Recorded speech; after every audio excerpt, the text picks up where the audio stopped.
What's new and different about this one? Well, with Resistance 3, we took kind of a greatest hits approach from Resistance 1 and Resistance 2.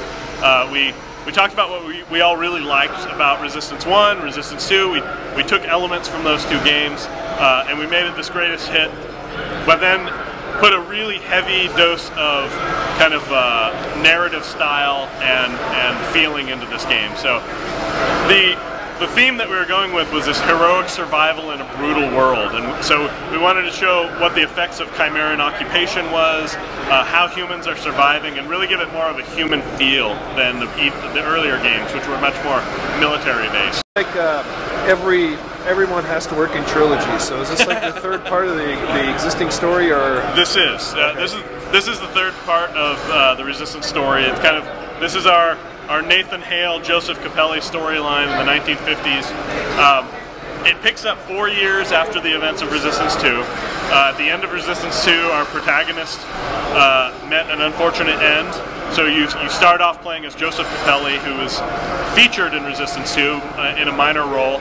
He's our head guy now, and he's living in this world where the Chimera have won the war. He's got a family, he's got a kid, he's living in a small enclave of people who are just trying to survive. Literally hunkered down underground, hiding from the Chimera as best possible.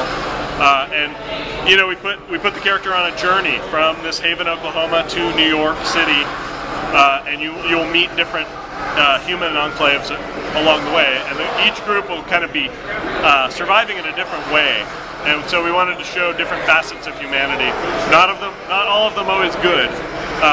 But the best way to do that was kind of like progress the player along this journey and kind of show them where, you know, these people along the way. Okay, now you mentioned some of the greatest hits from Part 1 and Part 2. Can you sort of give me an idea of what some of those were? Yeah, definitely. So from Resistance 1, I think the big thing was bringing back the weapon wheel that we had, which is an inventory system that allows you to choose from any of your weapons along the way. In Resistance 2, which was a very different game, it was a two-weapon system. You could only have the two weapons, your primary and your secondary. And it changed the overall feel of the game in a way that wasn't supporting the theme of what Resistance 3 was.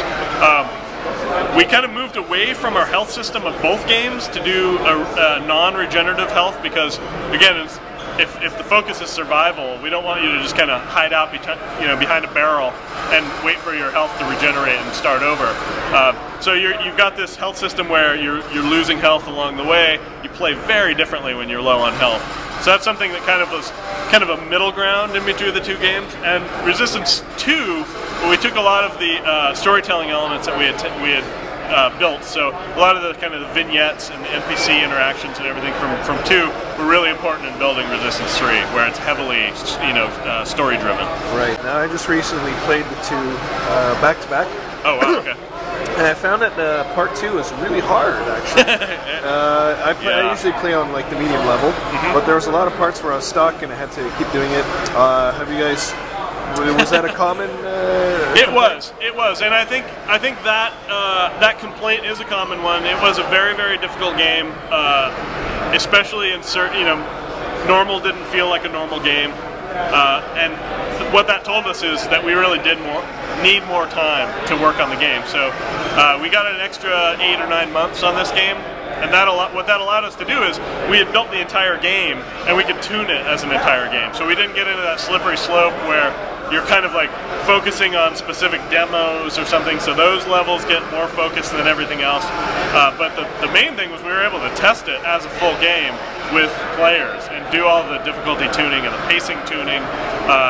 And it made a world of difference. I think this by far is the best Resistance game. Right. Okay, and lastly, you mentioned the Resistance universe and how there's a lot of potential to it.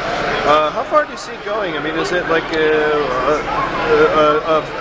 growing IP, I guess, or where do you see it going in the future? Well, it's interesting because this is Insomniac's last Resistance game, as far as we know. Sony has a lot of potential, I think, in the IP. They could go anywhere with it. We could see future games that take place on the Chimeran homeworld. We could see taking it into the modern times. We're kind of leaving enough questions unanswered to allow a lot of growth in the franchise. And I think we'll see a really cool game come out of Nihilistic with the Vita game. Those guys are great.